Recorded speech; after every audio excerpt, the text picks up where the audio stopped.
everybody. Welcome to today's podcast, where I've got a fellow Scotsman on, Mr. Kasra Dash from fatrank.com. And yes, you did hear that rightly, FatRank. So, in case you thought, what the hell? It always gets me every time with that one, Kasra. It's a there's been a lot of people that like confuse it about another word. But yeah. But anyway, Kasra, you're a fellow Scotsman who now lives down south. I'm sure people will have seen you kicking around in the Facebook groups, at conferences, and all that kind of good stuff. But for anyone who doesn't know you, can you give us a wee bit of an introduction of where you started, what you're doing, and what you're doing just now? Yeah, so thanks for having me on again. Second time I'll be on this podcast. But yeah, I started off, how many years ago was it now? Many moons ago as a web developer initially, and then I slowly got into SEO by accident. And then I was working at like an SEO agency maybe for a year or something. Very quickly realized that there is a lot higher skill gap when it comes to affiliate marketing. And I essentially made the switch over to like leaving the SEO agency that I was employed at, kind of doing a little bit more freelance work, learning a lot on links and content, what works, what doesn't. And now fast forward 5-6 years, we've got over 650 rank and rent websites. And I've also got like a load of gambling affiliate sites as well. Not bad progress for whatever it is, 5-6 years down the line, because obviously I've known you for quite a lot of that journey from your early days in the agency to where you are now. And like you say, you know, going from a wee guy, you know, churning out websites and stuff and, you know, doing the basics of SEO to get in and doing affiliate and consultations and now speaking and you know, all of the kind of other stuff you're doing it's crazy to watch people develop and grow over the years. So but just on that topic, you know, I want to go back because obviously a lot of people listen here who are working in agencies and you know, potentially, you know, are maybe not happy with the skills they've got, or maybe it's an earnings thing. You know, is there more money out there that I can earn? You know, maybe being a freelancer or being a freelancer and affiliate or whatever. So what in your head? You know, you're sitting in that agency, you're learning, which is great, of course. But what in your head? What was it that said, "Nah, I need to get out of here. Like, I want to go in a different direction"? So at the time, the agency that I did work at, they done a lot of just local websites and like have any big clients. And obviously, you know yourself, local, once you get past knowing like what you actually need, you need citations, you need images, you need to optimize your GMB, schema, blah, blah, blah, blah, blah. There's not much else to it. You might need a few links every month. You might need a few articles uploading. Whereas obviously, you know, from your affiliate golf website that you had a few years back, affiliate compared to local, it's a completely different ballgame. So you do learn a lot quicker on affiliate. You do fail a lot quicker on affiliate. But if you go back in, fix the changes, and can like just analyze all the Google algorithm updates every few months when there is one, you can't really go wrong. That's what I would probably say is the most important thing when it comes to SEO. Like, how do you know the difference between a good SEO and a great SEO? The amount of times that they failed. And if you're going back in and fixing it, you're kind of not giving up. So Google will essentially reward you. Good. And as I say, for anyone out there, you know, there is more ways to make money than sat in an agency. Not that there's anything wrong with sitting in an agency, but there is so many other ways that you could be utilizing your time and effort. And I want to move on to the thing you mentioned there, the rank and rent stuff. Again, many people talk about rank and rent, lead gen, is it worth it? Is it not? Is it more comfortable to take a client's monthly retainer, and stuff like that? But obviously, you guys have done the rank and rent thing on a massive scale, which I've seen, at the back end and everything, the way these websites are built. I've seen the rankings. I get the concept behind it. But for others that are out there that are thinking, rank and rank's a model I want to go down, what are some of the kind of things that you've seen over the, obviously you've done well over the last 6 years, but there's obviously mistakes, like you say. What are some of the pitfalls of ranking it? What are some of the don't do this? What is some of the things you've learned along the way with rank and rate that maybe people could avoid? First and foremost, obviously there's been mistakes. You've balls things up, maybe done too many websites, maybe hosted them all on the wrong, the one server. What sort of mistakes happened in that journey? The hosting is probably very, very accurate, because obviously 650 websites. Yeah, the hosting is very important. Mainly because obviously once the websites start getting more traffic, you're going to need more CPU resources, you're going to need more RAM, etc., etc. But I think, if I'm being brutally honest, having a good quality content writer that knows the topic that they're talking about, that can essentially fill the page up with NLPs and entities, making sure that the page is just correlated to the actual SERP, is probably the most important part. When it comes to links as well, links is extremely important. So for example, the links that you might need for a solicitor in New York or a lawyer in New York compared to a plumber in Glasgow, the links that you need for those sites is completely different. Whereas some people might say, oh yeah, just hit some citations, get some guest posts and you'll rank. It's definitely not the case. In some cases you need like accreditations. I know that there's a lot of stigma about EAT or EEAT now, making sure that the brand or the website that you're actually launching is attached to an actual face. So if you're an actual solicitor with like a PhD degree, you've got 4 or 5 different accreditations, and you come to me as a solicitor and say, hey, Kaz, can you set me up a website in Glasgow? I would need essentially to put you on the actual website, on the About Us page, write a little bit about you. It just makes the website a lot more realistic. Now, what we have found is when you do incorporate stuff like that, stuff that's obviously in the Google quality guidelines, it does help the website.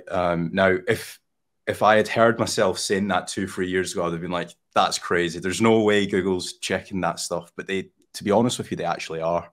I don't know how they're doing it. I don't know if it's manual. I don't know if it's done algorithmically. But from our test data, and we do a lot of testing, the EAT, the trust signals do definitely matter.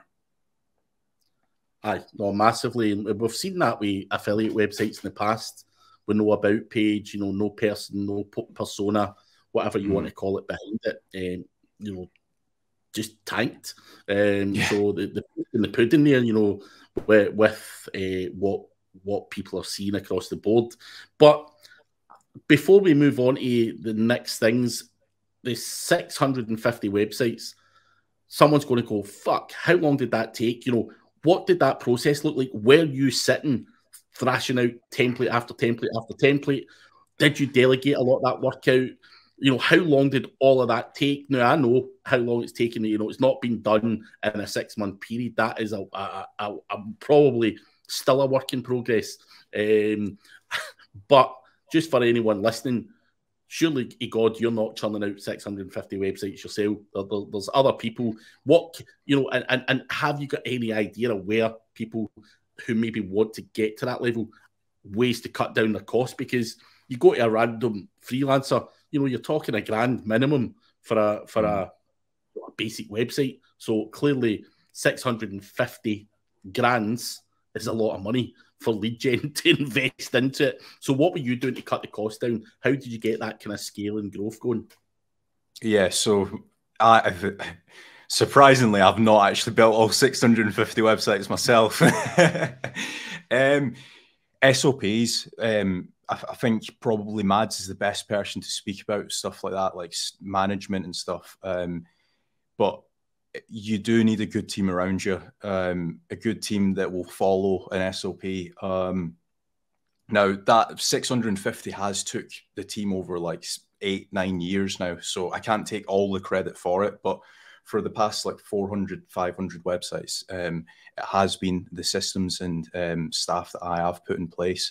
Now, to answer your question about the actual cost, the biggest thing that I see, and this will probably apply to so many agency owners when I actually say it, is that you've went and scaled out 20 SEO clients, and all 20 websites have different themes, different plugins. They're all on different WordPress versions. They're all on different hosting, making sure that everything is very similar. Like I'll be brutally honest with the guys now. All of our websites only have free plugins. We don't overbloat anything. We always use the exact same plugins. So as soon as WordPress updates something, we were like, right, okay, let's update this one website. Is it working fine? Right, okay, go and update the rest of the 650 other websites. Making sure that you have strict SOPs like that in place is very important. Like, I know for a fact that there's going to be some agency owner that's listening to this and they're like, oh yeah, I've got one client that's on WordPress 5.2 with 25 plugins, and then I've got another client that's on WordPress 7.5 with 60 plugins. It's just like, as soon as like there's an update, there's either a plugin that's going to break, there's going to be a server that breaks. Making sure that everything's just like going hand in hand with each other does save a lot of time. Aye, it's it's a lot of work, and it's, you know, when you talk about those figures, it's absolutely ridiculous. I've been there with PBNs and stuff, and you know, stuff's blown up. You know, you've got all these plugins, and you use something like Manage WP to automatically update the plugins, and you know, all sorts of shit's blown up all over the place, and you've got to go back in and restore it, and it's hell, absolute hell. So I think good advice on, you know, trying to keep to 3 plugins. I think back when I was doing PBNs, I think I had plugins to make the website mobile friendly and everything. So there was plugins for everything. And the guy that I was using to churn these websites out was a huge plugin guy. Any functionality I wanted was not built into the template. It was fucking plugin usage. So definitely don't do it my way. I think that's good advice, is try and keep the plugins down to a bare minimum. Because it was hell, and eventually I had to throw the majority of that PB in the bin at the end of the day, because it all just started falling apart and it was just unmanageable.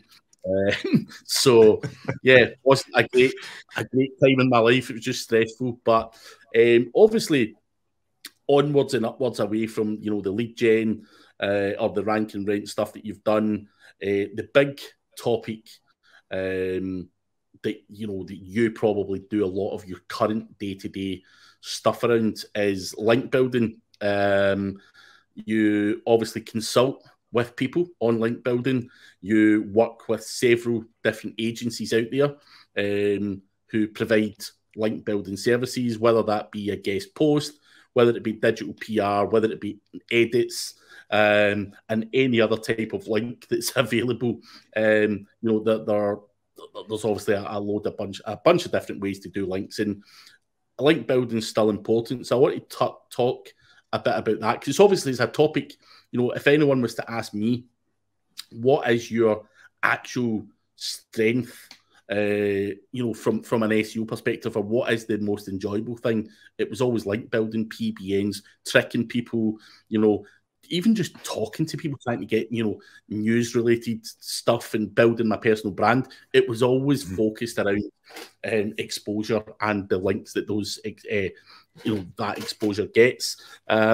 So you obviously work with the likes of Searcheroo and stuff like that, doing the guest posts. But again, there's a million different link builders out there, link building vendors and all that kind of stuff.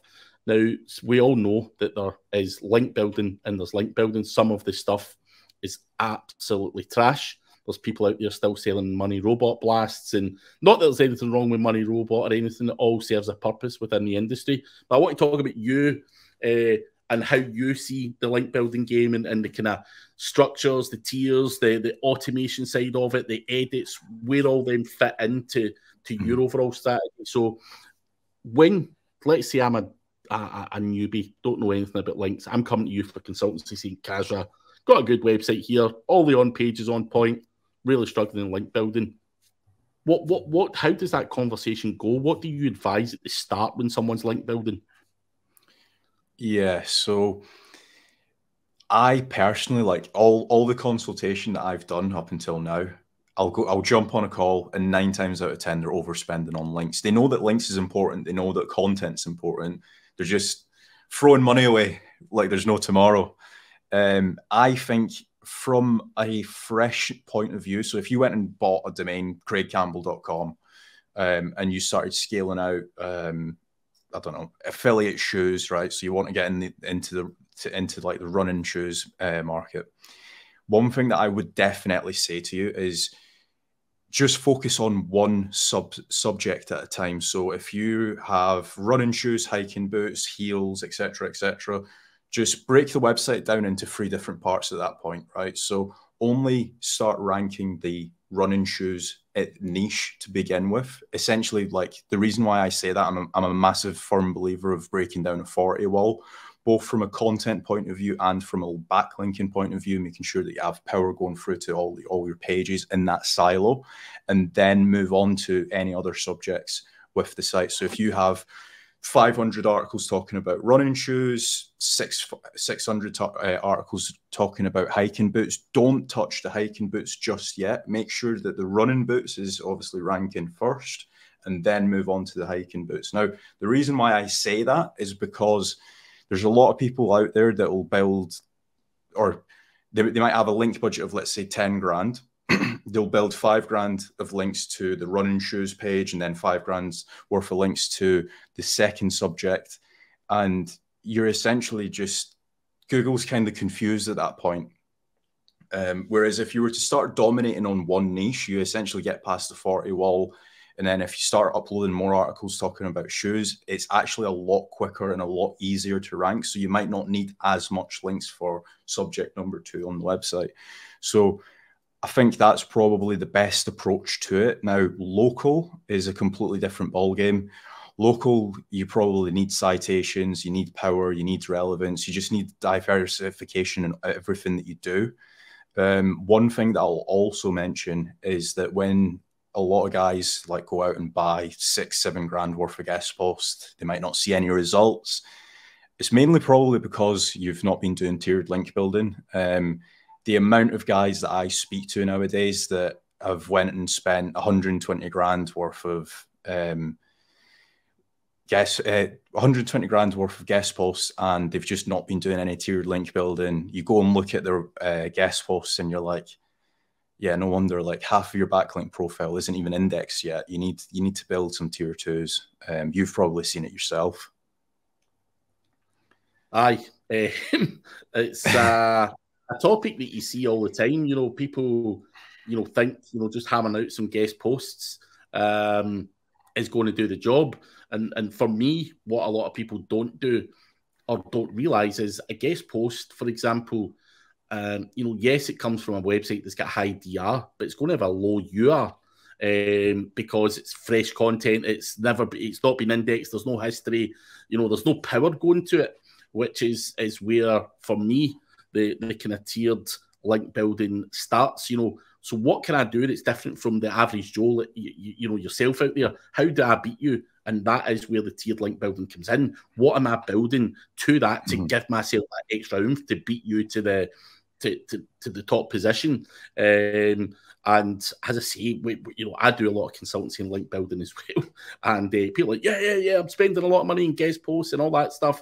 And like you say, spend a lot of money on it. But what we can't afford to do is build a guest post structure and then build more guest posts to power that up, because in terms of money and budget, that's not a cost-effective way of doing it. You know, and that's where I think, you know, your edits and you know, even your PR blasts and all of that stuff for me, you know, form part of that overall structure. And even, you know, when people say, does Money Robot work and does, you know, GSA work and all these kind of things, yes, they have a place in the industry, not necessarily for generating a huge amount of power, but for indexation of your tiered links and stuff as well, which a lot of people don't talk about, they don't tell you about. And a lot of people go, oh, you know, Craig's talking about Money Robot, you know, we're back to 2010. And you're like, you clearly don't understand how the internet works. So it's all about indexation and you know, trying to keep your tiered structure in the index as well. But you know, when it comes to your kind of tier 2 and stuff like that, what did you know, let's say you've got, you know, I'm just going to narrow this down to basics so that the audience understand. So I've got craigcampbell.com, brand new website, and I come and I go, Kasra, I've got $1,000 a month, that's all I can spend. You're going to turn around and say, Craig, that's 5 guest posts. So I get my 5 guest posts, whatever, that's there, you know, that's you know, my first bunch of links that are pointing to it. And I come back and I say, Kasra, right, I've got some more money. Are you going to sell me more guest posts? Or would you say, Craig, no, we need to power up those guest posts there with some tiers? What would your advice be? And what type of links are you throwing at those guest posts? Yeah. So I would recommend tiered link building. I'd probably recommend like 3 or 4 links to each of those, the initial 5 guest posts that you mentioned. As for the actual type of links, we personally at Searcheroo use link inserts for the tiered links. Now, some people obviously in the past, like I have this argument daily with people and they're like, I've tried tiered link building, it doesn't work. And it's like, okay, show me the links that you've actually used for tier 2s, tier 3s, whatever. And it's just garbage. It's just absolute garbage. It's like basically what you're trying to do, what your main goal should be is, okay, I've got a guest post. How can I rank that guest post for more keywords? Now, if you hit it with garbage links like Money Robot, GSA, you're not going to yield any results from doing that. You do need some quality links. Now, again, I think we sell them at like $20, $25 on Searcheroo, but it's still a lot higher quality than your GSA blast, than your what's Money Robot as well. We typically look at referring domain counts of the tier 2s. So if they've got a certain referring domain count, that's when we class that as a tier 2 link. But yeah, like you shouldn't just be building guest posts. You should be powering them up, mainly because of the reason that you want Google to index them quicker. Like there's a massive indexing issue at the minute on Google. You want the page to essentially have a little bit of history, have a little bit of clout.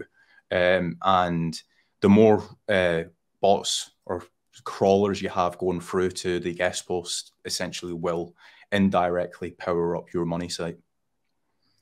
Now, when you talk about tiered links in your edits there, you know, obviously when we buy guest posts, for example, people are talking about DR30 plus, DR45 plus, DR60 plus. Now, a common question I get asked all the time is when it comes to edits, what are you looking for the similar power, you know, in terms of those metrics? So we'll just use DR. Now, I know it's a third-party metric, by no means the be-all and end-all, but are niche edits as powerful in terms of DR, or is it about relevance? Is it about the traffic we get? What is your thoughts when you're looking for edits? What constitutes a good edit, you know, and are some of these edits DR fucking 60s in reality? Yeah, so a lot of websites that we've looked at in the past do have a little bit of manipulated DR. To be honest with you, every website does have a little bit of DR manipulation. It's very easy to manipulate DR, but I'm not hating on it because it is still a very good metric to look at. As for your second question, are the link insertions or are the niche edits going to pass the same amount of power? Now, there's obviously pros and cons to both guest posts and niche edits. The pros and cons to guest posts is that obviously you can build a lot more relevance. You can obviously pick the content. More than likely, you're going to be the only link linking from that guest post back to your site. So on that one page, you're going to see the most impact from that link, right? Whereas with link inserts, there might be 2, 3, 4 outbound links off of that page. So you're not just the one link from that link insertion. So there is a little bit of like it's kind of like a gray area where obviously the guest post is only linking through to your website. The niche edit might be linking through to 2, 3 different websites. Interesting. Now, other types of links go on as well, because everyone talks about edits, guest posts, and stuff like that. But are you throwing other types of links into the equation as well? Where does digital PR, for example, fall into the mix? And I don't mean going out and getting yourself in the Liverpool Echo or something. I'm talking about your normal PR blasts, your Google News websites and stuff like that. Does that form part of your overall link building structure or not? You might say, nah, we don't really focus on that. So I might ruffle a few feathers here. I've tested a lot. And to be honest with you, when I say this, I want someone to prove me wrong on this. The Google News stuff that I've tested, bearing in mind, like I've spent like 6-7 grand on Google News, stuff like that. I've not really seen that much of a ranking boost. However, that being said, it does help massively for indexing. So if you have indexing issues across your website, potentially that might be a route that you want to go down. But from a ranking point of view, maybe I've not tested enough. Maybe I need to go back and do a few more tests. And if anyone that is watching that does provide PR and they're like, oh, maybe you should try this gig, feel free to send it out to me. I'll test it.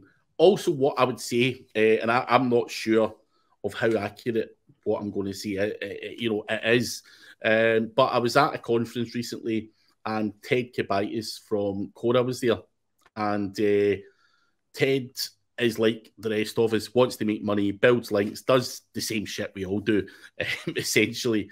But he strongly spoke about PR gigs.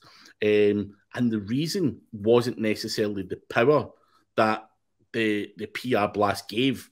It was the range of referring domains that goes out. So if he was wanting to boost up, something, moderate to competitive keyword-wise, would he send a PR blast to that particular category or whatever it may be, that section in his website? He's a big fan, and he thinks that referring domain number is massive. Now, obviously, he works with Cora, which is obviously using a lot of different data across a lot of different websites. So I just, I'm sitting in the middle where I'm going, our PR blast. I mean, I'd still do PR blasts for a number of different reasons. Still like them, but again, that's got me thinking: is there more to it? Can we structure it slightly better? Is there more tests we can do? And that's something I'm currently testing: is the referring domains. He believes that's a big thing. I have actually tested what he's saying about the referring domain count. Obviously, it's just link velocity, right?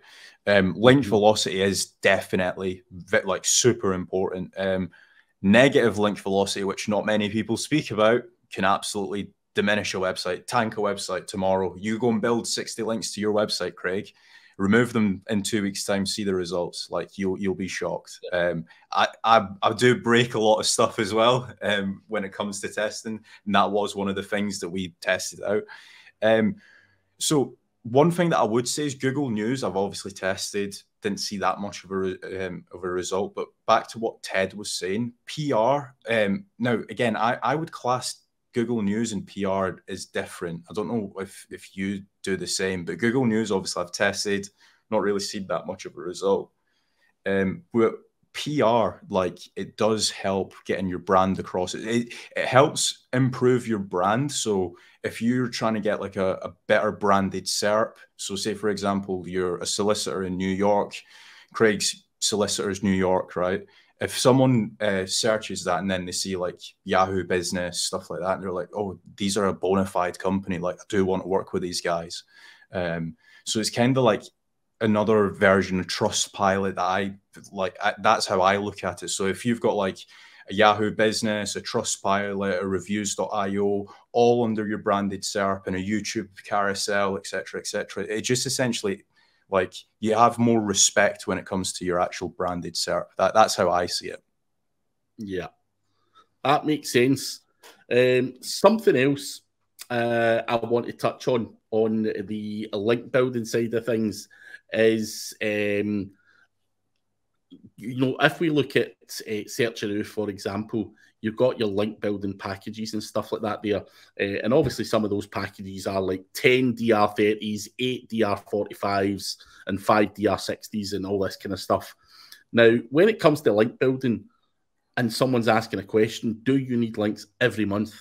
Every month of the year? Is that something you think people should do? Is it a quarterly thing? Is it, spend 20 grand up front and then, maybe scale down slightly on the links? What's your thoughts in terms of the sheer volume of links? Because again, I get asked these questions all the time. Should it be quarterly? Should it be monthly? As SEOs, if you're a service provider, we want to get the person's money monthly. But is that necessarily what works? Is that feasible? What's your thoughts on it? Depends on the size of the website. Let's say, for example, you've not been publishing any articles, and all of your other competitors have essentially done the same, right? So it's just a stagnant niche. They've not been building any links. You've not been building any links. You might not need as many links, but that is a dream scenario where your competitors don't build any links, they don't upload any articles. 9 times out of 10, it's almost a race, and I don't mean that in a bad way, but you are competing against 6, 7, 10 different competitors. For example, you're obviously trying to rank for like Glasgow SEO and stuff like that, or you might have been a few years ago.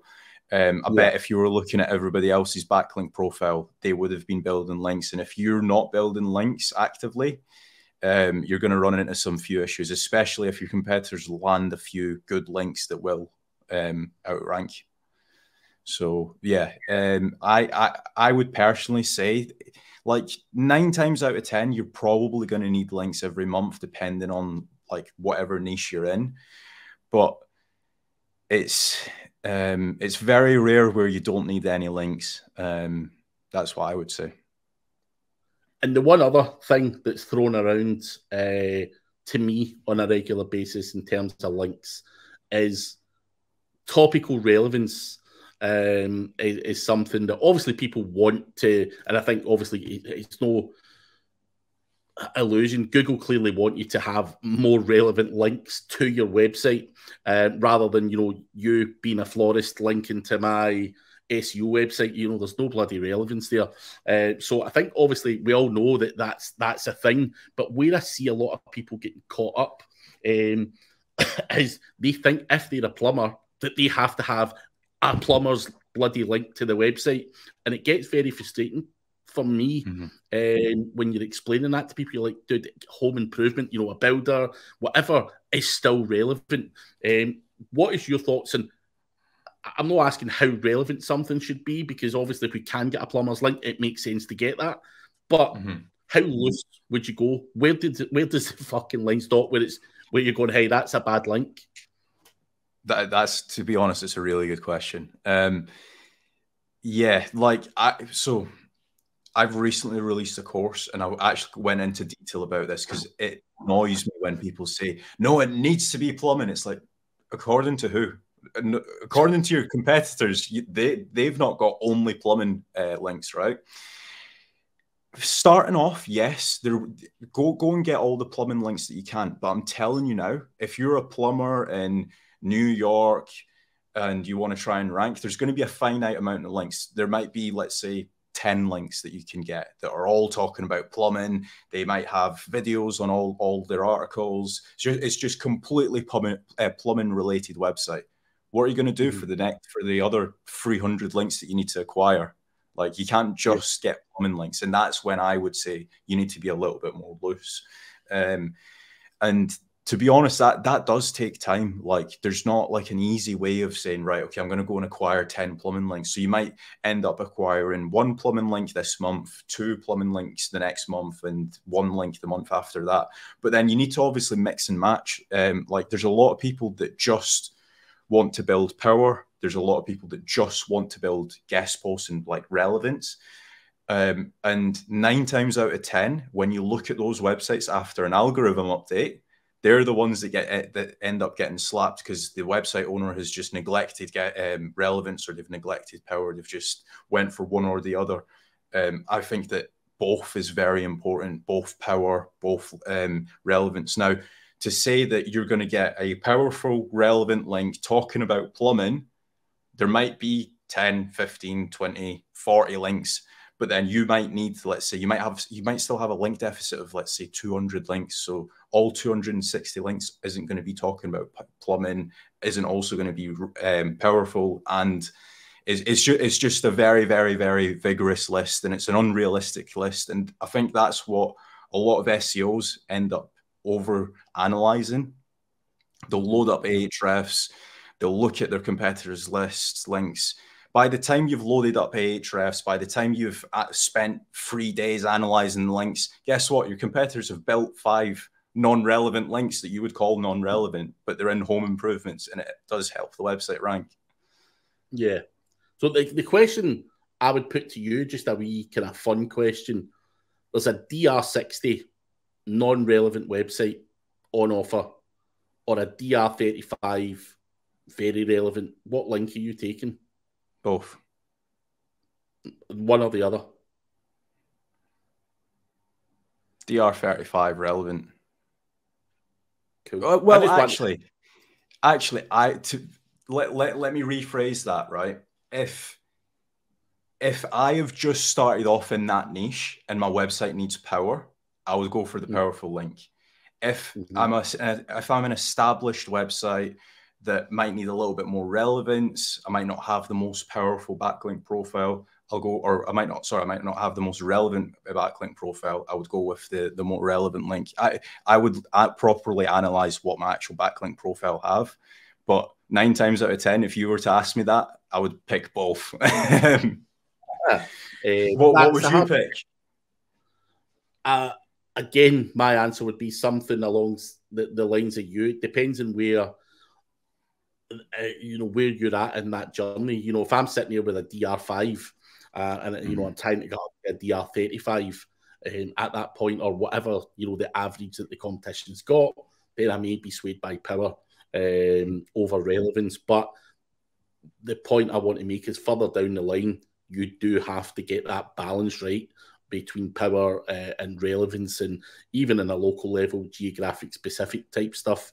You've got to get all the kind of the mix in there, but so many people out there go after one or the other, sheer power or sheer relevance, and I think it either narrows down your opportunities in terms of link acquisition, or you're going to fuck your relevance of your website up completely, and you're going to be seen as a website rather than a plumber.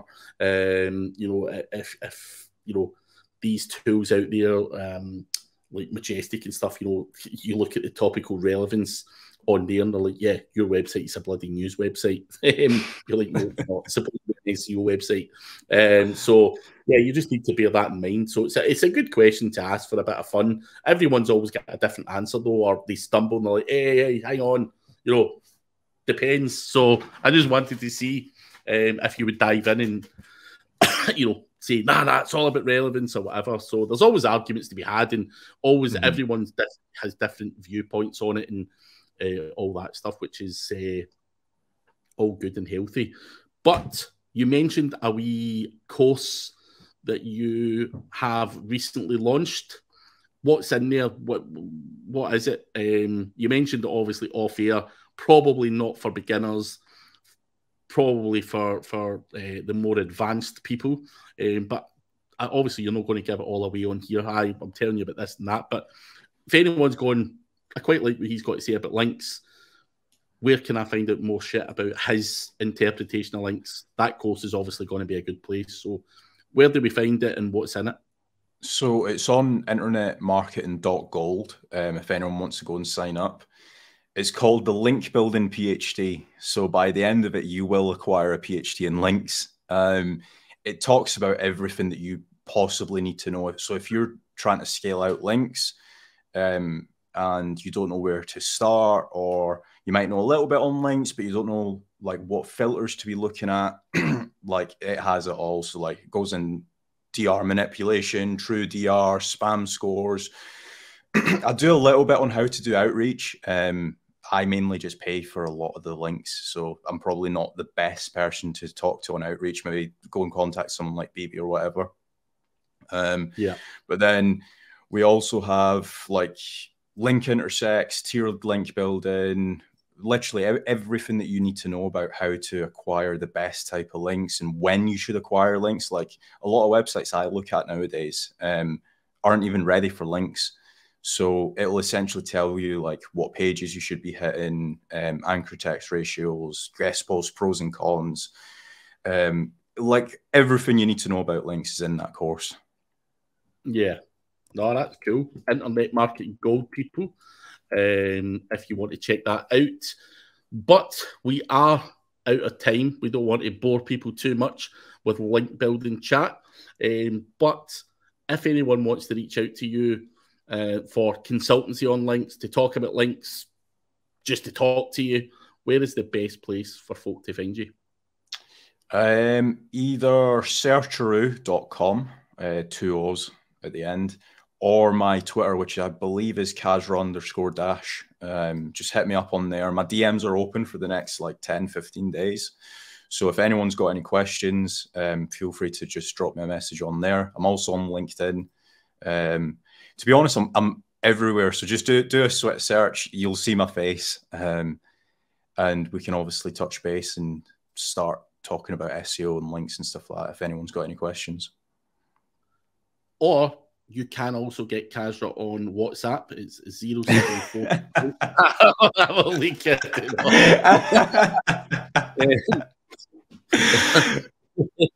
I just wanted to see your reaction there.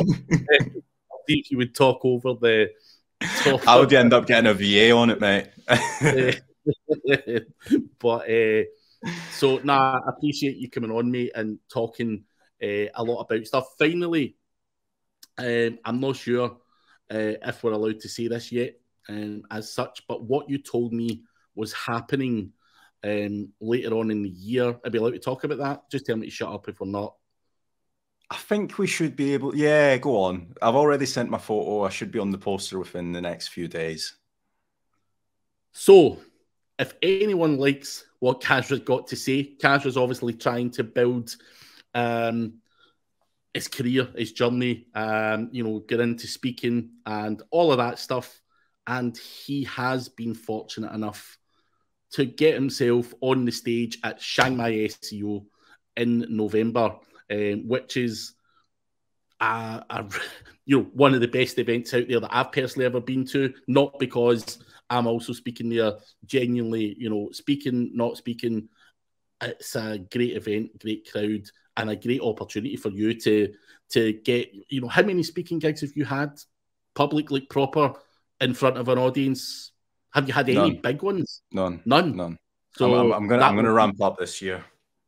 So that will be well, it's your first one you've agreed to. It might not be the first one you do, but I think to land that as your first ever speaking gig is a good thing, man. It's nice to see because it took me years and begging and trying to get people to pull strings in the background to get that opportunity. So to land that for your first speaking gig is exciting times, mate. Exciting times. So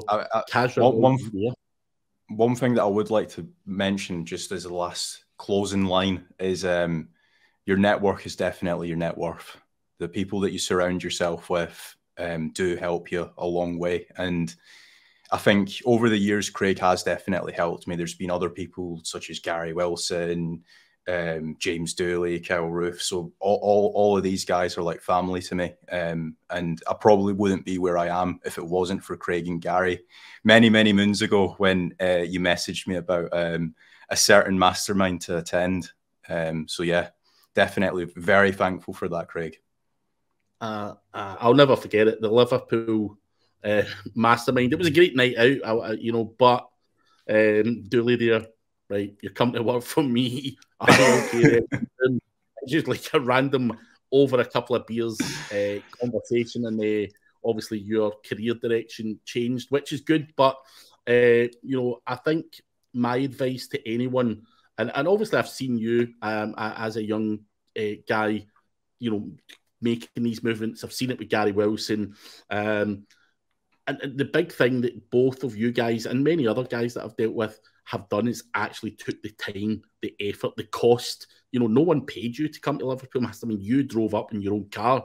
You know, I don't know if you took a day off work, skived off work, whatever the hell it was that you done at the time. But, you know, that's a big thing in itself. You're like, geez, I need to get there. I need to get surrounding these guys. And, you know, the likes of Gary, I've told the story a million times. I said to Gary, come to Brighton SEO with me. We'll meet, you know, Dooley and all the other lads, and I'll introduce you and we'll get a laugh. And he's like, dude, it's going to cost me like $400 or $500. And by the time you pay for the, you know, the train down and a hotel and you know, the ticket and all that stuff. And he's like, dude, I don't want to be paying that. That's a lot of money. And again, you know, he's done it. You know, I don't know what done it, because he wasn't dragged by the throat or anything like that. You know, it's something in his head said, I'm going to do this, and he done it. And he might have not had a lot of money at that time. And I'm sure he'll tell you. He's like, no, I'm not paying. And he done it. And again, to see, you know, his career progress, I think the big thing is, you know, you have to get out networking, take action. And you might look at that and go, I mean, you were based in Northampton at the time. Yeah. You know, and coming up to Liverpool, you know, driving up there in your own to meet a bunch of guys that you'd met online. I'm going to assume for a lot of young guys that can kind of be daunting. You're like, geez, you know, some of these guys are older, some of them are, you know, a bit, you know, brash and all that kind of stuff, whatever. You know, you know the crowd, they're crazy. They're great guys, but that's intimidating for a young lad. So the big thing there is obviously you got up off your ass, spent your own cash and going. And that's the big message I would always say to people is you've just got to get out. Too many people are quite happy to sit in their comfort zone. And that one little thing obviously changed the direction of your career to where you are just now. You know, one conversation, one trip, and boom, you're somehow doing rank and renting, coming away from web design and getting more into the SEO. So for anyone else out there, I think it's just about creating your own opportunities and stuff like that. So it's amazing to see, mate. And as I say, for you and any others out there, it's great to watch progress, and then people get on to do speaking. You know, because you know, I always remember you were just a wee guy that done a wee cheap website for one of my. I'm not going to say the name because it's a serial killer. but the serial forgot killer, about that. You know, Kasra, can you knock this up? Yes, whatever it was, $60 or whatever it was. Yeah, I'll knock you up a template. So going from that to doing affiliate and speaking on stage is it's some achievement in 6 years. So I think it's inspiring for other people to watch and potentially learn from it. So it'll be good to see other talks and other stuff that you do, mate. Yeah, definitely. But guys, the links below are for Kasra, his Twitter and Searcheroo, and reach out to him. He's an approachable guy and has a vast amount of knowledge and experience, so definitely worth a conversation with anyway, and see where that goes. So Kasra, thanks very much for coming on, mate, and hopefully catch up with you before Shanghai anyway. Yeah, definitely. Thanks for having us.